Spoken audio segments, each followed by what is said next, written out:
ஒரு அடிப்பட்டால் என்ன பண்ணணுன்ற கான்செப்ட் வரும்போது ஐஸ் வைக்கணுங்கிற கான்செப்ட் டெவலப் ஆகுது. ஐஸு அதுக்கப்புறம் அது எவ்வளோ இப்போ வந்து ரீசெண்டாக ஐஸே வைக்கக்கூடாதுங்கிற அளவுக்கு மாறிடுச்சு. இப்போ பீஸ் அண்ட் லவ் வந்துருச்சு கான்செப்ட். Peace and love. அப்போ ஆப்டிமம் லோடிங் கான்செப்ட்ஸ் டெவலப் ஆகுது. Any sprain you have to work on the optimum loading. Optimum load பண்ண ஸ்டார்ட் பண்ணணும். அப்படிங்கும்போது ஏசிஎலுக்கு ஏன் ஆப்டிமம் லோடு மறந்துடுறோன்றது தான் இந்த உங்களுக்கு கொஸ்டினோட. ஆங்கிள் ஸ்ப்ரெயினே ஆயிருக்குன்னா ஆப்டிமம் லோடு தான். As much as you slowly progressively overload will get better. Same for the ACL two.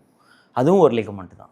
So optimum loading பண்ண அதாவது கால் ஊனி நடக்க எடுத்தோன்னு ஓட சொல்ல நடங்க, வெயிட் கொடுங்க, நில்லுங்க, நடங்க, இம்ப்ரூவ் பண்ணிக்கோங்க, பெட்டர் ஆகும் கண்டிப்பாக. மசில் மாஸ் ரெடியூஸ் ஆகிறது கொஞ்சம் குறையும். கொஞ்சம் குறையும். அண்ட் மோர் இம்பார்ட்டன்ட்லி அவங்க அந்த ஏரியாவோட நரம்புங்களுக்கு என்ன வேலைன்றது it will understand. Second, blood flow. லிகமெண்ட்ஸுக்கு ஏற்கனவே ரத்தம் ஓட்டம் கம்மி. சரியா? நம்ம ரத்த ஓட்டத்தை இல்லைன்னா ரத்த குழாங்களை நம்மளால ஸ்பெசிஃபிக் எக்ஸசைஸோ மாத்திரைங்க வச்சு we cannot increase in size. ரத்தத்தை மெல்லிசாக்கலாம், ஓகே, பிளட் தின்னர்ஸ் வச்சு.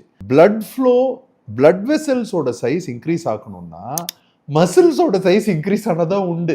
அது அடாப்டபிலிட்டி ரொம்ப நாள் ஆகும். ஆமா, அடாப்டபிலிட்டிக்கு ரொம்ப நாள் ஆகும். ஆனா நீங்க பண்றது நிறுத்திட்டீங்கன்னு வைங்க, பிளட் ஃப்ளோ ரெடியூசஸ்.